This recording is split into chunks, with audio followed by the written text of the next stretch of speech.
औज़ुबिल्लाहि मिनश्शैतानिर्रजीम बिस्मिल्लाहिर्रहमानिर्रहीम। अस्सलाम वालेकुम बेटा। हमने भी आज यूनिट फर्स्ट स्टार्ट करना है। ऑलरेडी आपने इसके मुतल्लक ये फर्स्ट लेक्चर में मैंने आपको स्टडी करवाया था कि मैट्रिक्स होता क्या है और इसको सबसे पहले इंट्रोड्यूस किसने करवाया था। इसके बाद मैंने ये बताया था आपको कि ऑर्डर ऑफ मैट्रिक्स क्या होगा, इक्वल मैट्रिक्स कैसा होता है और इसकी इंट्रोडक्शन क्या थी। इंट्रोडक्शन में हमारे पास कि ये एक मैथमेटिक्स की एक ब्रांच है जिसमें बाज़ औक़ात इसको हम as a physics, statistics, electronics और साइंस की अदर ब्रांचेस में भी स्टडी कर सकते हैं।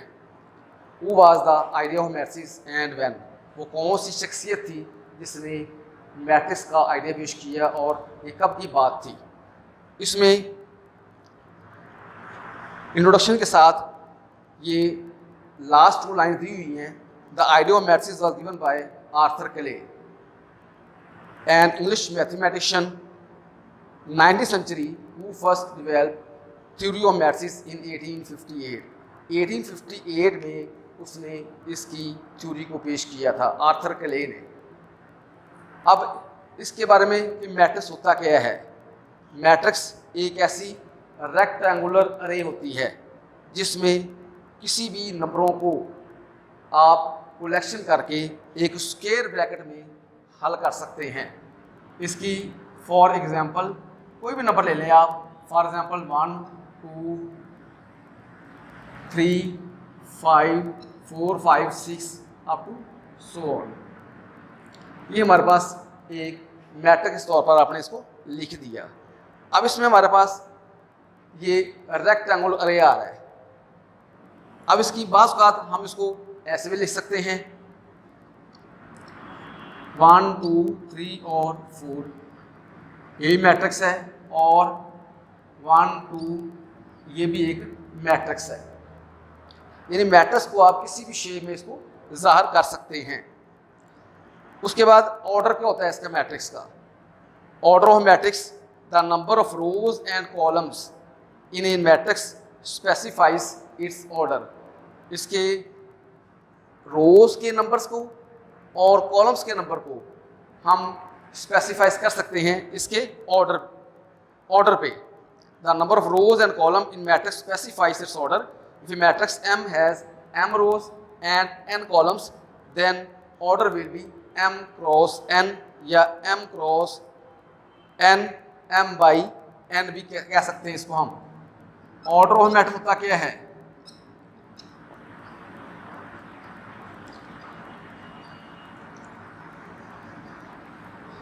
ऑर्डर ऑफ मैट्रिक्स में क्या होगा, इसमें M by N, M it means rose और N इट मीन्स कॉलम। इसकी हमारे पास एग्जांपल 2 5 7 8 9 और 0। इसका ऑर्डर क्या होगा, हमारे पास इसकी 2 रोज आ रही हैं और इसके 3 कॉलम आ रहे हैं, तो 2 by 3 ये बेटा इसका ऑर्डर होगा। इसके बाद था इक्वल मैट्रिक्स।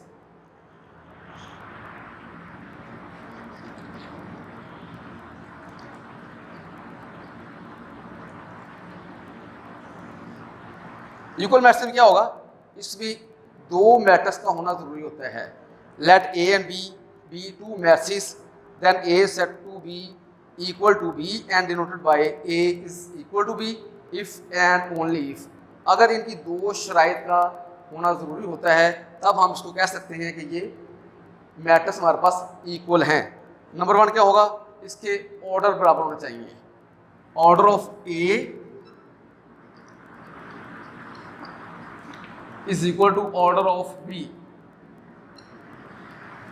उसके बाद there corresponding entries are always equal.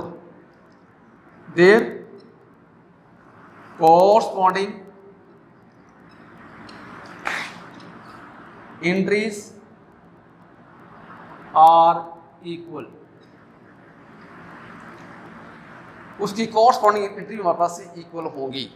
इसकी एग्जांपल ए हमारे पास आ रहा है 1, 3, 2 और 0, और बी आ रहा है हमारे पास 1 + 0, 2 + 1, 3 - 1, 2 - 2। इसका ऑर्डर आ रहा है 2/2 और उसका भी ऑर्डर आ रहा है 2/2। अब 1 जो फर्स्ट एंट्री आ रही है इसकी वो आ रही है 1, इधर भी हमारे पास 1 + 0 1 के इक्वल आ रही है। सेकंड एंट्री आ रही है 3, 2 + 1 वो भी 3 के आ रहा है हमारे पास बराबर 2, 3 - 1 विच इज इक्वल टू 2 और 2 - 2 0, ये भी 0 के बराबर आ रही है। Therefore we can observe that is A is equal to B। अब बेटा अब इसके मतलब हम एक्सरसाइज के मतलब अब स्टडी करते हैं कि एक्सरसाइज 1.1 इसमें क्वेश्चन 1, क्वेश्चन 2 और क्वेश्चन 3 दिए हुए हैं। क्वेश्चन 1 को ऑलरेडी और क्वेश्चन 2 को भी आपने पहले स्टडी किया हुआ है। अब क्वेश्चन 3 भी हमने सॉल्व करवाना आपको। अब क्वेश्चन 1 हमारे पास क्या है, find the order of the following matrix. इसके ऑर्डर बताना है आपने क्या होंगे, तमाम मैट्रिक्स के आपने ऑर्डर बताने। ऑर्डर हमारे पास कैसे होंगे इसके,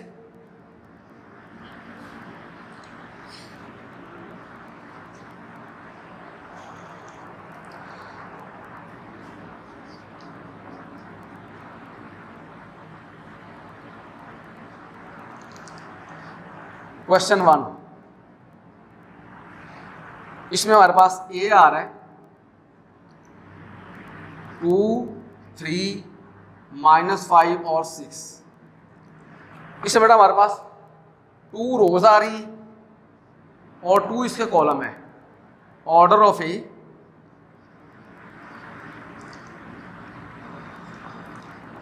इज इक्वल टू 2/2। इसका ऑर्डर हमारे पास क्या आएगा, 2/2 आ जाएगा। सेम इसी तरीके से अब आप देखते हैं D इसका part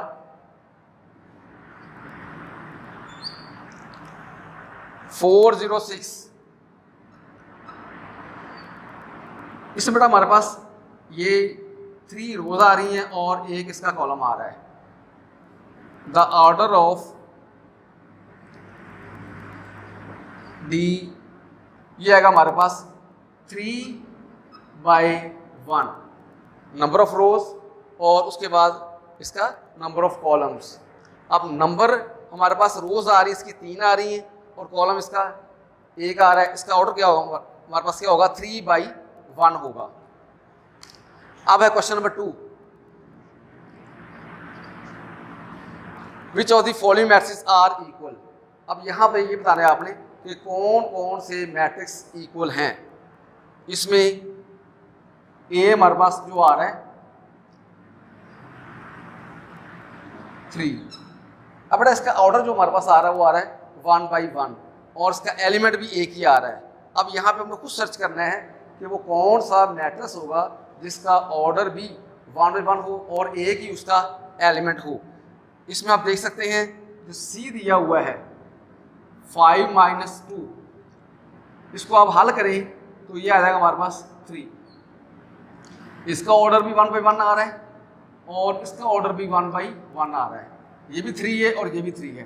therefore A is equal to C, A C के बराबर होगा। सेम बेटा आप इस तरीके से देखते हैं कि D हमारे पास आ रहा है 5, 3। इसके रोज 1 आ रही है और 2 इसके कॉलम्स आ रहे हैं। अब आपने क्या ऑब्जर्व करना है, खुद आपने सर्च करना पड़ेगा कि जो इधर मैट्रिक्स दिए हुए हैं कौन कौन से मैट्रिक्स इसके इक्वल आ रहे हैं और कौन कौन से इसके इक्वल नहीं आ रहे हैं। अब इधर देखते हैं I दिया हुआ है 3 और 3 + 2। इसको सॉल्व करें तो ये आ जाएगा 5। अब बेटा यहाँ पे देखिए हमारे पास ऑर्डर तो सेम आ रहा है इसका, क्योंकि इसकी 1 रोज है और 2 कॉलम है, इसकी भी 1 रोज है और 2 इसके कॉलम आ रहे हैं। अब बेटा आपने देखना ये है कि इसके ऑर्डर भी सेम आ रहे हैं, लेकिन अब ऑब्जर्व करना आपने इसके एलिमेंट सेम आ रहे हैं कि नहीं आ रहे। फर्स्ट एलिमेंट 5 आ रहा है, इधर फर्स्ट एलिमेंट 3 आ रहा है। Therefore D is not equal to I, क्योंकि इनकी दोनों शर्तों का होना ज़रूरी होता है। अगर दोनों शर्तें हमारा पूरी हो जाती हैं तब हम इसको ऑब्जर्व कर सकते हैं कि डी बराबर होगा आई के। अब एक भी शर्त हमारे पास पूरी नहीं हो रही, इसका मतलब क्या हुआ कि डी आई के बराबर नहीं होगा। लेकिन इसमें हमारे पास एक मैट्रिक्स और आ रहा है, हमारे पास वो आ रहा है B3 और 5।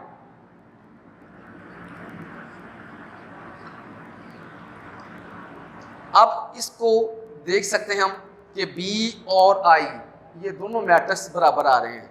ये इसलिए बराबर आ रहे हैं कि इनके ऑर्डर भी सेम आ रहे हैं और इनकी एलिमेंट्स भी सेम आ रहे हैं। इसका मतलब therefore we can observe that is B is equal to I। अब इसका क्वेश्चन नंबर 3 करते हैं बेटा, क्योंकि क्वेश्चन 3 इज वेरी इंपॉर्टेंट।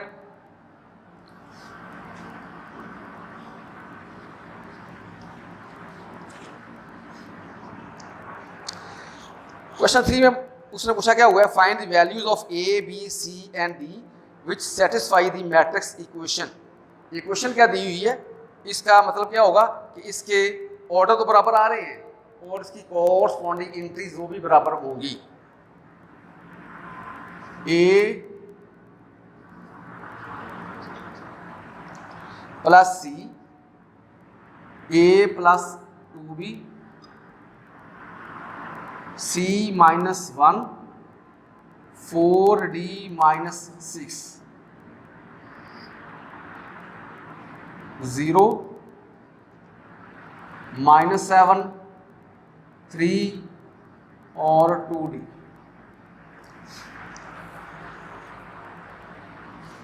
अब देखिए यहाँ पे हमारे पास इसके ऑर्डर सेम आ रहा है, that is therefore we can observe that there corresponding entries are also will be equal, वो भी इक्वल होंगी।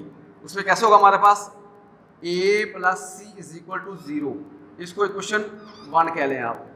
a plus 2b is equal to minus 7, इसको इक्वेशन 2 कह लें। c minus 1 is equal to 3, ये इक्वेशन 3 हो जाएगी। और 4d minus 6 is equal to 2d, ये आ गई इक्वेशन 4 आ गई। अब बेटा आपने इसको सॉल्व करना है। अब यहाँ देखें हमने वो एलिमेंट ले लें जहाँ से इजीली हम कीमतें इसकी मालूम कर सकते हैं। अब देखें फ्रॉम इक्वेशन 3 यहाँ से इजीली आप सी कीमत फाइंड कर सकते हैं। फ्रॉम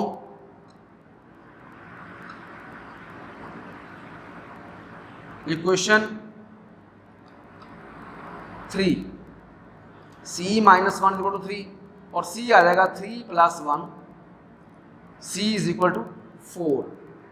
अब इसके बाद देखें इक्वेशन 4 को देखें, उसमें हमारे पास ये भी d आ रहा है, ये भी d आ रहा है, यहाँ पे नंबर ऑफ एलिमेंट 1 आ रहा है, यहाँ भी इजीली आप d की कीमत मालूम कर सकते हैं। फ्रॉम